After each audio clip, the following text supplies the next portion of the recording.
College admission 2025 কলেজে ভর্তি কবে থেকে শুরু হবে? কারা ভর্তি হতে পারবে? অর্থাৎ কলেজে ভর্তি হওয়ার জন্য উচ্চ মাধ্যমিক পরীক্ষাতে কত নাম্বার থাকা প্রয়োজন?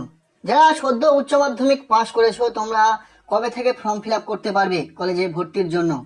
কিভাবে ভর্তি হয়, ভর্তির সম্পূর্ণ প্রসেসটা কি রয়েছে, প্রত্যেকে কি পছন্দের কলেজ পেতে পারে, সম্পূর্ণ বিষয়টা আলোচনা করব।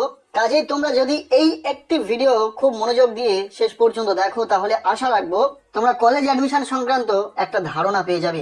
প্রথমত আলোচনা করবো 2025 সালে তোমরা কিন্তু সেন্ট্রালাইজ অ্যাডমিশন পোর্টালের মাধ্যমে কলেজে ভর্তি হতে পারবে।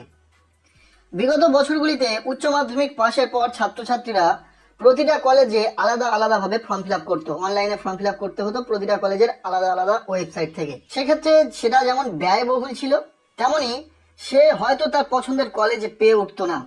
কিন্তু 2024 সাল থেকে কেন্দ্রীয় পোর্টাল অর্থাৎ সেন্ট্রালাইজ অ্যাডমিশন পোর্টালের মাধ্যমে কলেজে অ্যাডমিশন প্রক্রিয়া শুরু হয়েছে, যার ফলে ছাত্রছাত্রীরা মাত্র একটি পোর্টাল থেকে আবেদন করতে পারবে বিভিন্ন কলেজের ভর্তির জন্য।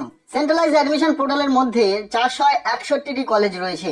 সো আলাদা আলাদা ভাবে আবেদনের কোনো প্রয়োজন নেই, জাস্ট একটা মাত্র পোর্টাল থেকেই তোমরা কিন্তু আবেদন করতে পারবে তোমার পছন্দের কলেজগুলোতে ভর্তির জন্য। ওকে, একদম ছোট্ট করে প্রতিটা বিষয় আলোচনা করে দেবো। ওকে, তবে রাজ্যের প্রতিটা ইউনিভার্সিটির প্রতিটা কলেজ যে সেন্ট্রালাইজ অ্যাডমিশন পোর্টালের মধ্যে রয়েছে তা কিন্তু মোটেও নয়।